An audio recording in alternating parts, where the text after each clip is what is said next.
Well, that was a new one. While grocery shopping, a woman approached me and asked if she could get some legal advice, as she assumed I was a lawyer. Funny what some suspenders and a bow tie can do. Maybe she was asking for legal advice because you look like somebody that got arrested for operating a speakeasy in the 1920s, am I right? A big howdy heckin' hello to you H2Hos, Roller Bros, and Scott Camerons alike. I'm your guide Q. Welcome to a couple classic subreddits, r/quityourbullshit, and r/thathappened. I love these, and they honestly never get old for me, so let's just jump right into it.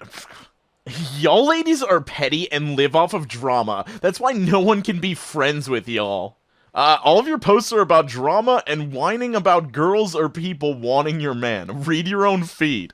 Yeah, all those other girls are so petty and they just live off of drama. Let me make a super inflammatory statement for them that won't cause an altercation that could be considered drama whatsoever. $5,000, that's like spare change for me. I can't believe people actually go through all this trouble just for $5,000. I wipe my butt with that amount of money. P.S. Oh yeah, I should probably mention that I have my own pharmaceutical company. A little bit ago, you were a young 20s millionaire. A few days ago, you were bragging about your $8,000 a month income.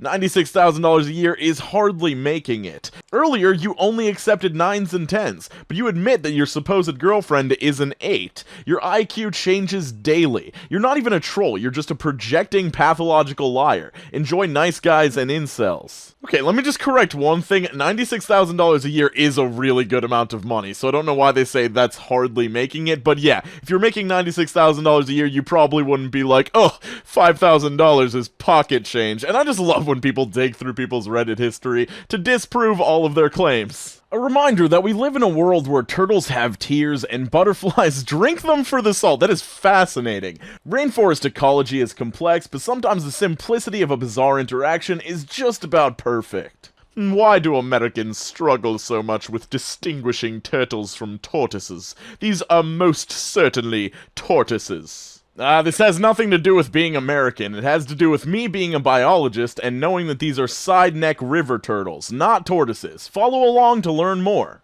I think the real question is, why do non-Americans struggle so much with having to be superior to Americans in every single way? Oh, you thought you could make it through a Reddit video without seeing an anti-vaxxer post? How wrong you were. And this is why I'm not willing to get dragged into a heated debate over vaccines with you. There's a plethora of information out there, guys, if you're willing to do the research the way I did. Oh, what do you mean, looking up why vaccines are bad on Google and then waiting until you find an article that agrees with you? Just for the record, I've done my master's in science epidemiology. I simply don't have time to sit and educate those who are so short-sighted and nasty.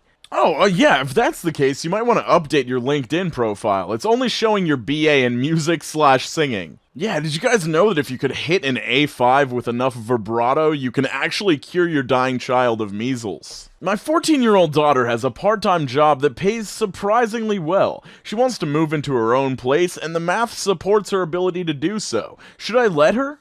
Based on the questions you've asked in just the past week, you have the following children: a 7-year-old daughter, an 11-year-old son, 2 13-year-old children, 2 14-year-old children, 2 15-year-old children, 2 16-year-old children, a 17-year-old daughter, and an 18-year-old son. Given that, yes, by all means, you should let your 14-year-old daughter get her own place. It would give much more room to you and your 11 other children. You might want to cut this woman some slack. You know, she's delivered twins 4 years in a row. All fraternal twins, too. Never once was in an identical pair of children. And also, your daughter has this amazing part-time job that pays well enough for her to move into her own place. Like, why should a 14-year-old move into their own place at all? Why doesn't she just stay at home and save that money for when she eventually does move out, and then she'll have a bunch of money saved? This is the stupidest question of all time. Hey, a nice tweet from the Daily Mirror. Dad forced to choose which child to save in Sri Lanka attacks, but both die. This is an awful, awful headline. A, when you read the story, he absolutely didn't choose which child to save, and B, how could you do this to a man whose children have just been killed? Don't you think he's suffering enough, you ghouls?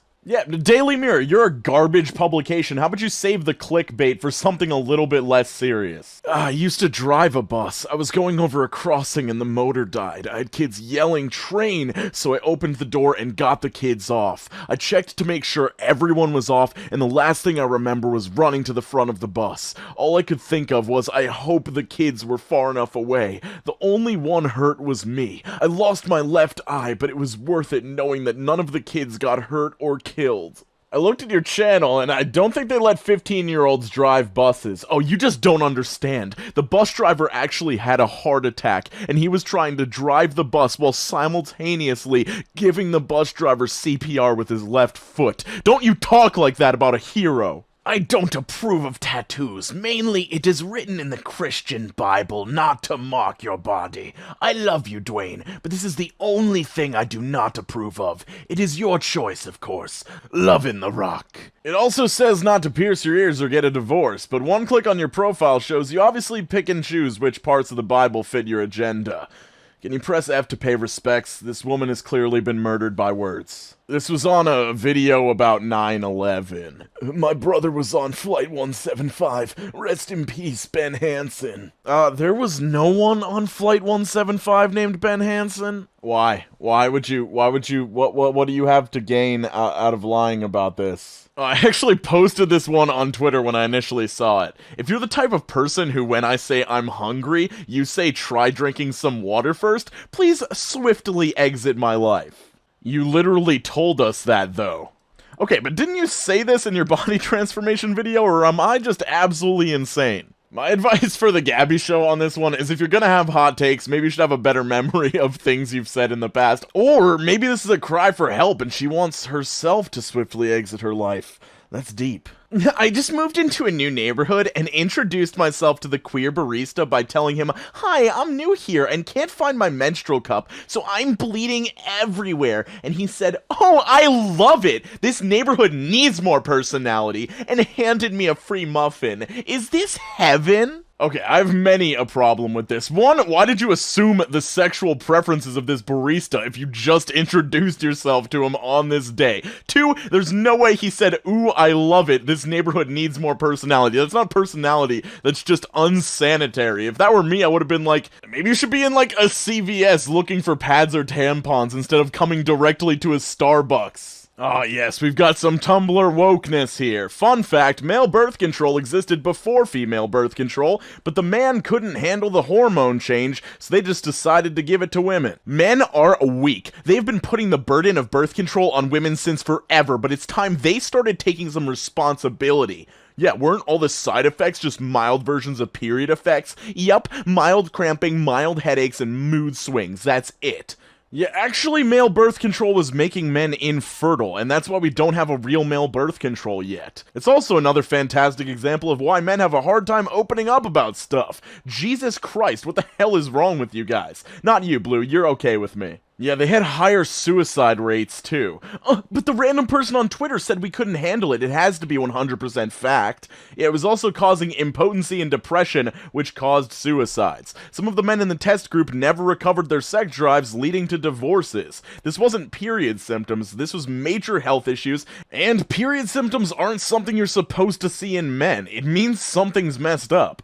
They were growing female breast tissue and people were still getting pregnant in 30% of the trials, and it was causing such severe mood swings that some of them had to have therapy, and there was also a problem with acne so bad it left permanent disfiguring scars. It's not men being weak, it's that the birth control was ineffective and dangerous, even deadly, unlike female birth control, which is safe and effective in most cases and has a wide range of uses. Man takes male birth control, starts to grow female breast tissue, accidentally gets his girlfriend pregnant, also becomes impotent, and has depression and suicidal thoughts. Tumblr. Oh my god, look at this fragile masculinity. Also, to be fair, a lot of people on Tumblr did refute this terrible information, so good on them. Doctor, you're diabetic. My mom, oh yeah, what's my glucose? It's 86 fasting. That's not diabetic. Well, your hemoglobin A1C is 1/10 of a point towards pre-diabetic. That's still not diabetic. Well, your BMI is not an indicator of diabetes.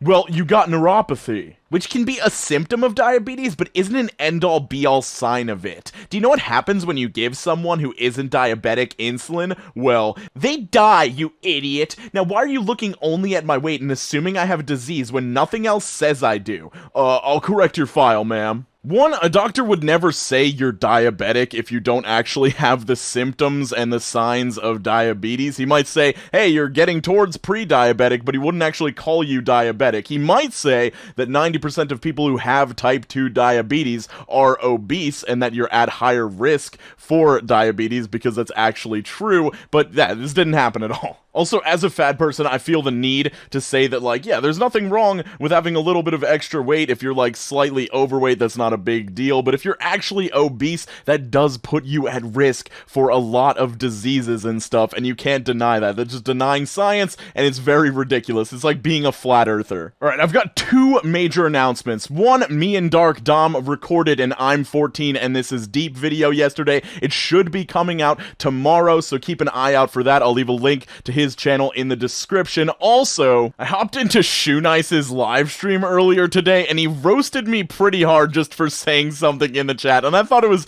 semi-amusing, so I recorded it and threw it up on my second channel. It's a pretty funny video, if you ask me, so go check that out. I'll have a link to my second channel in the description as well. Have an absolutely fantastic day. I hope you guys are doing super well. Skate on to the best of your abilities. Make sure you're drinking more water. It will enhance your life in ways that you cannot even comprehend if you haven't done it before. But if you're drinking a reasonable amount of water, you don't need to increase it too much. I don't want anything to happen to any of you guys. You're very important to me. But anyway, I hope you're doing good. Have a great day.